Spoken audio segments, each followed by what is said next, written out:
दोस्तों, स्वागत है आज की नई कहानी में। मेरी जवान चाची रोज एक ही बात बोल कर जाती कि राहुल, मैं बाजार से सब्जी लेने जा रही हूँ और मैं जल्दी ही वहाँ से आ जाऊंगी। मैं भी अपनी चाची को जाने के लिए मना नहीं करता। एक दिन मैंने सोचा, मेरे घर में होते हुए चाची ही सब्जी लेने बाजार क्यों जाती है, क्या मैं नहीं ला सकता हूँ। लगता है चाची को कोई और काम होता है जिसकी वजह से उन्हें रोज घर के बाहर जाना पड़ता है।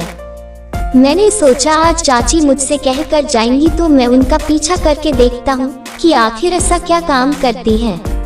चाची जल्दी जल्दी अपना काम करती है और जैसे ही दोपहर का समय आता है तो चाची मेरे पास आती है और कहने लगी, राहुल, मैं बाजार जा रही हूँ, अभी 1 घंटे में वापस आ जाऊंगी। मैंने कहा, ठीक है चाची, आप जाओ। उसके बाद जैसे ही चाची घर के बाहर निकलती है तो मैं उनका पीछा करने लगता हूँ। चाची मेरी बाजार की तरफ ना जाकर वह खेत की तरफ जाने लगती है। मैं एकदम से शॉक रह जाता हूँ कि चाची तो कह रही थी कि मुझे बाजार जाना है, लेकिन ये तो खेतों की तरफ एकदम सुनसान जगह में जा रही है। मैं उनका पीछा करते हुए जा रहा था, तभी चाची को देखता हूँ कि वह सुनसान एक झोपड़ी के अंदर चली जाती है। मैं चुपचाप ये सब देख रहा था। थोड़ी देर बाद 2 लड़के उस झोपड़ी के अंदर जाते हैं। मैं बहुत ज्यादा डर जाता हूँ।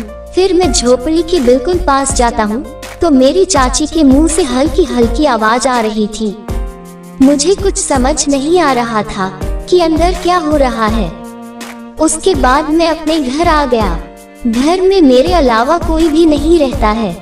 मेरी मम्मी और पापा एक प्राइवेट स्कूल में बच्चों को पढ़ाते हैं। मेरे चाचा गाजियाबाद में एक कंपनी में काम करते हैं, इसलिए वह जल्दी से घर नहीं आते हैं। तो चाची मेरी इसका फायदा उठाकर घर के बाहर चली जाती है। जब चाची वहां से आई तो मैंने पूछा, आप वहां झोपड़ी में क्या कर रही थी? वह दो लड़कों के साथ। ये सुनकर चाची एकदम से चौंक जाती है और वह थोड़ा घबराहट के साथ बोलती है, नहीं राहुल, मैं तो बाजार ही गई थी। मैंने कहा, चाची सच बताओ, क्योंकि मैंने सब कुछ देखा है। उसके बाद चाची ने सब कुछ सही सही बताया। मैंने कहा, चाची मुझे आपके साथ क्रिकेट मैच खेलना है, क्या तुम मेरा साथ खेलोगी? पहले तो वह मना कर देती है और कहती है, तुम अभी छोटे हो, जब बड़े हो जाना फिर आराम से खेलना। मैंने कहा, नहीं चाची, मेरा बहुत ही ज्यादा मन कर रहा है। चाची को लग रहा था कि मैं सब कुछ घर वालों को बता ना दूं, इसलिए चाची मान जाती हैं और कहती हैं, लेकिन मुझे मजा आना चाहिए, नहीं तो मैं खेलना बंद कर दूंगी। मैंने कहा, ठीक है चाची, एकदम अच्छे तरीके से खेलूंगा।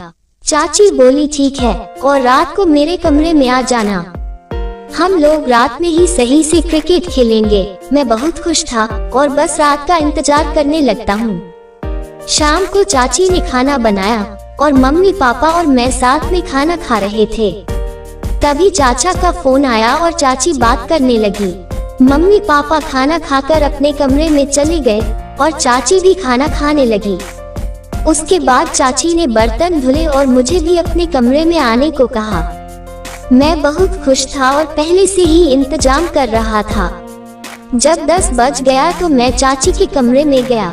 चाची फोन में मूवी देख रही थी और मैं भी चाची के बगल में लेट जाता हूँ और मूवी का मजा लेने लगता हूँ। थोड़ी देर बाद मैंने चाची के ऊपर अपना हाथ रखता हूँ और उनसे क्रिकेट खेलने के लिए कहने लगता हूँ। फिर चाची भी अपना फोन रख देती है और क्रिकेट का मजा लेने के लिए तैयार हो जाती है। चाची और मैं मैच खेलने लगता हूँ। मुझे बहुत ही अच्छा लग रहा था क्योंकि मैं पहली बार मैच खेल रहा था। चाची को भी अच्छा लग रहा था। मैं थोड़ी देर खेलने के बाद ही आउट हो गया और थक गया। चाची बोली, बेटा राहुल, इतनी जल्दी थक गए? मैंने कहा, चाची मैंने आज तक नहीं खेला है, इसलिए प्रैक्टिस नहीं है। अब अगर कभी मौका दोगी तो जरूर 2 से 3 घंटे तक खेलूंगा। ये सुनकर चाची मुस्कुराने लगी और बोली, अच्छा ठीक है, जब तुम्हारा मन मेरे साथ क्रिकेट खेलने का हो तो आ जाना, मैं मना नहीं करूंगी। मैं बहुत खुश हुआ और कुछ ही दिन बाद फिर से मैं चाची के साथ क्रिकेट खेला और इस बार मैं थोड़ा सही से खेला। मैंने एक दिन चाची से कहा, चाची आप रोज वहाँ जाती हो, इससे आपको क्या मिलता है?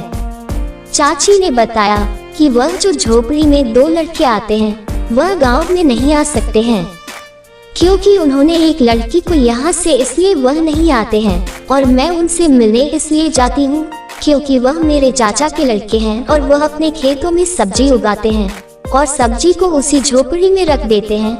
और मैं उनके जाने के बाद कुछ लोगों को लेकर वह सारी सब्जी दूसरे के हाथ बेच देती हूँ। मैं सोच रहा था कि चाची उन दोनों लड़कों के साथ कुछ गलत करती हैं, लेकिन ऐसा कुछ भी नहीं था। वो बस सब्जी के लिए वहाँ जाती थी, लेकिन ये सब की वजह से मुझे चाची के साथ मैच खेलने का मौका मिल गया था और चाची और मैं बहुत ही खेलते। चाची मेरा बहुत ख्याल रखने लगी थी और जब भी जरूरत पड़ती तो मेरा साथ जरूर देती और मैं भी उनका साथ देने के लिए हमेशा तैयार हो जाता। दोस्तों, इस कहानी से सीख मिलती है कि घर वालों के इजाज़त के बिना भी कोई अच्छा काम करते हैं तो घर वालों के डर से किसी के साथ औरत हो या पुरुष गलत काम नहीं करना चाहिए।